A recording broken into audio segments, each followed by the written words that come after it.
So this is how you make a tube to float the river. First I'm going to show you our finished product. This is just a cooler tube, a lot smaller. It's the inner tube that goes on like the tire of a truck.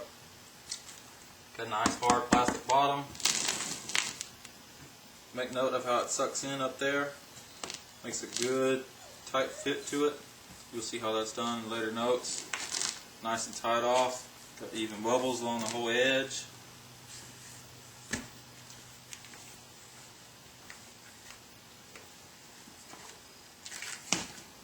We'll be showing you how to do your main tube.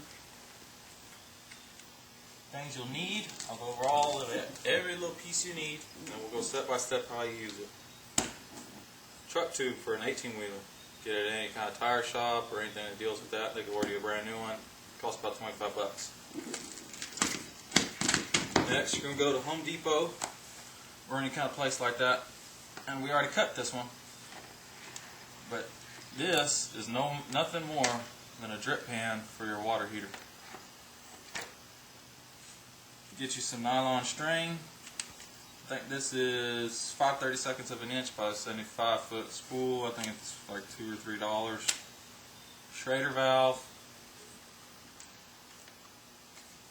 power drill with a 7/32 drill bit,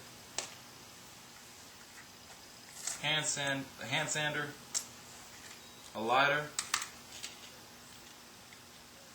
box cutter, tin snips, carpenter's pencil, but any pencil will work, straight edge, and in this instance we used a leveler. Alright, so for starters, you're going to get your tube. You're going to air it up about halfway, just about like this one is, still very squishy, but got a good shape to it. See how it's thick shape. Next, you get your drip pan. You can't see on the camera, but you'll see on the drip pan how the little line going around the edge. Cut down on this thing here, like you saw that we did there. And then just cut around this whole edge. After you cut that whole edge, you might take your box cutter, and kind of even out any little nicks or anything like that. This plastic is very malleable, it's pretty easy to cut through.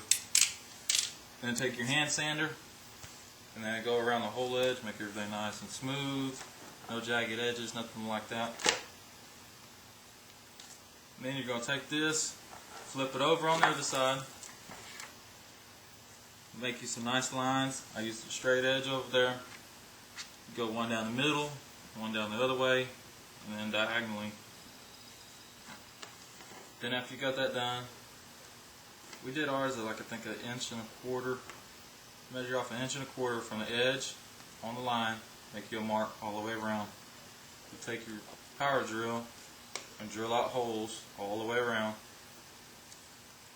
And then you're going to get you about, I'd say this is about maybe 3 feet of string on each one. Take your lighter, burn all the tips so that way it don't fray. And what you're going to do is, on the end of each one, you're going to tie your little knot at the end. So that way in case your original knot busts, it won't come all the way out and you ain't stuck on like a 3-hour float.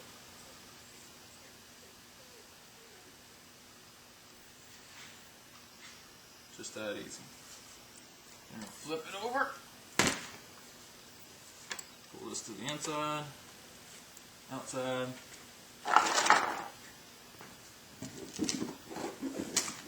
Make sure to get your tube nice and center.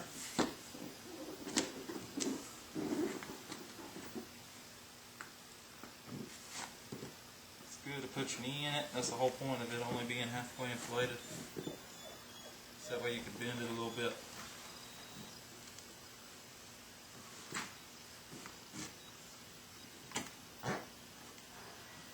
And just a couple quick, easy square knots will do the trick.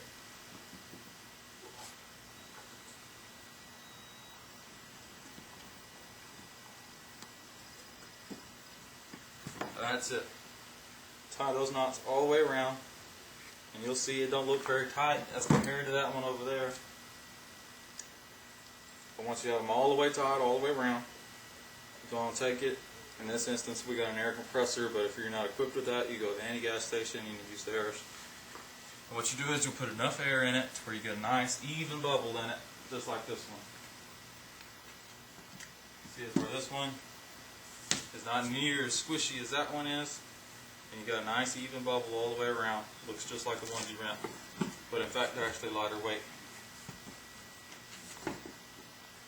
And that's pretty well lit. Now the only Pressure. Pressure. The only thing you might be asking is, what do you got this Schrader valve for?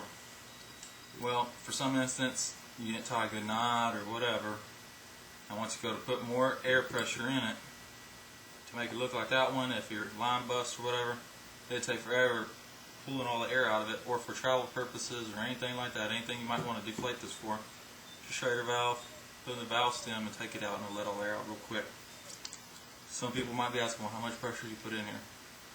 Well, you can't measure the air pressure you put in here for the simple fact that it's not in a tire to have any kind of pressure. It won't read on any pressure gauge. You simply do that by look, get your nice even bubble, make sure it's nice, tight, and firm. That's it. That's all there is to it.